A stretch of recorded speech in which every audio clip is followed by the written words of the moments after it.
What's up guys, welcome to another video. Today I'm going to show you how to do a factory carrier unlock. If you travel, if you want to switch providers, or if you want to use your phone with any other different SIM card, this method will help you get your phone unlocked to be compatible with any GSM SIM card anywhere in the world.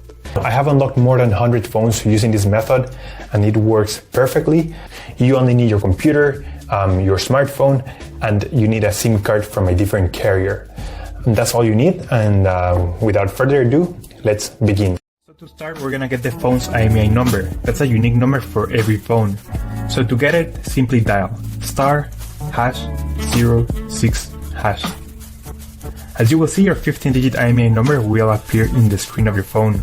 This number is very important. It represents the ID of your phone, and keep it somewhere close because we're gonna use it in a few seconds to unlock this phone. Okay, now we're gonna switch to the computer. In this website, we will request the remote unlocking of this phone. So we're gonna start by filling up the information here. As you can see here, there's a form, and now you just have to wait. You have to wait until they send you your unlock code. This may take 5 minutes and up to 3 or 10 business days. It depends on every brand. I'm gonna show you my personal email account so that you can see how the email will look like. And as you can see here, I got this message and it confirms that the phone has been unlocked. If you have any questions, let me know in the comment section down below. Don't forget to subscribe and I'll see you on the next one. Take care.